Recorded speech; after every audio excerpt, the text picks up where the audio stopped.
Inside your computer are billions of units called transistors. These transistors serve a variety of purposes, but they commonly act as a sort of very small light switch. Each switch can be turned on or turned off. Computer scientists will often represent a switch that's turned on with the number 1, and a switch that's turned off with the number 0. These zeros and ones form a number system called binary, and it's the fundamental language of computers. From just these zeros and ones, we end up with computers that can perform calculations, create documents, view images, browse the web, and more. How does that happen? In this series, we'll explore the foundations of computer logic, starting from the fundamentals and building our way to more and more sophisticated systems. Using these switches, our computers can store information. Each switch stores a single bit of information, a 0 or a 1. But computers don't just store information, they process it, transforming inputs into outputs. That's where logic gates come in. Logic gates are the building blocks of computer circuits. They accept input and produce output according to a set of logical rules. One of the simplest logic gates is the NOT gate, represented graphically here. The NOT gate takes a single input, either a 0 or a 1, and inverts it, so that the output is the opposite of whatever the input is. If the input is a 1, then the NOT gate outputs a 0. If the input is a 0, then the NOT gate outputs a 1. To represent the logical rule this gate obeys, we can draw a truth table, which is just a way of writing down the rules for some logical formula. This table says that if the input is 0, then the output is 1, and if the input is 1, the output is 0. Often, though, our computers need to be able to perform calculations not just on a single bit of information, but on multiple bits of information. The AND gate, shown here for example, is a logic gate that takes 2 inputs instead of 1. Let's call these 2 inputs A and B. As the name might suggest, the AND gate will output a 1 when both A and B are 1s, but in all other cases, AND will output a 0. We can construct a truth table here too. This truth table is a bit bigger, since with 2 inputs there are more possibilities to consider. If A and B are 0, the output is 0. If A is 0 and B is 1, the output is 0. If A is 1 and B is 0, the output is still 0, and only when both A and B are 1s is the output a 1.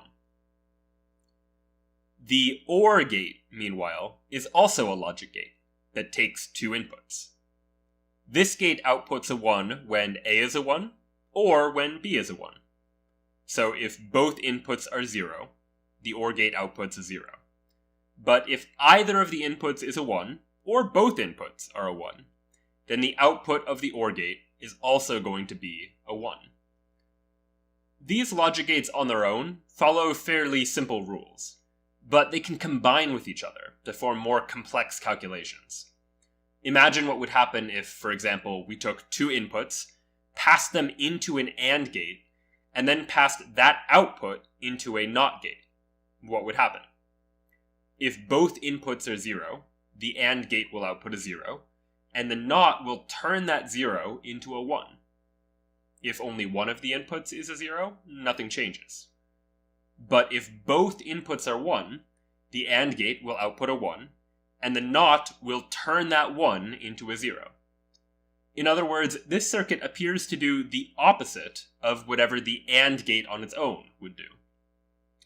It turns out that inverting the result of an AND calculation is such a common operation that it has its own logic gate, the NAND gate. This gate is equivalent to an AND followed by a NOT.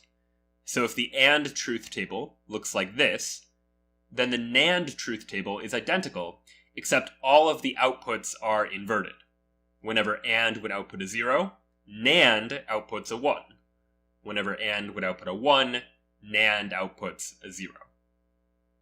As you might guess, if there's a logic gate to take the opposite of an AND gate, there's also a logic gate that takes the opposite of an OR gate. This is the NOR gate. when both inputs are 0, OR would normally output a 0 too, so the NOR gate will flip that and output a 1. In all other cases, at least one of the inputs is 1, so OR would output a 1, and so the NOR gate will output a 0 instead. Let's now use these gates to solve a sample problem. Given two inputs A and B, we'd like to calculate whether exactly one of them is a 1. Well, what does it mean logically for exactly one of these two inputs to be a 1? Well, it means that either A or B must be a 1, but it also means they can't both be a 1. So logically, we might represent this as A or B, and not A and B, to mean that one of the two must be a 1, but both can't be a 1. We could create a circuit to perform this calculation too, but this circuit is starting to look fairly complex. So once again, there's a logic gate to solve this problem precisely. The exclusive OR gate outputs a 1 when exactly one of its inputs is a 1. So if only A is 1, or only B is 1, then the output of exclusive OR is 1. But otherwise, if both inputs have the same value, both zeros or both 1s, then the output is 0. And just for completeness sake, there's also a gate for inverting the exclusive OR gate, the exclusive NOR gate. This gate does the opposite of what exclusive OR does. While exclusive OR will output a 1 when the two inputs are different from each other, exclusive NOR will output a 1 when the two inputs are the same, both zeros or both 1s. These logical gates, NOT, AND, OR, NAND, NOR, exclusive OR, and exclusive NOR, make up the foundation of computation in computers. By combining just these few logical gates, each of which obeys a relatively simple logical rule, we can construct computers that can represent all of the data and perform all of the complex calculations that our computers do every day.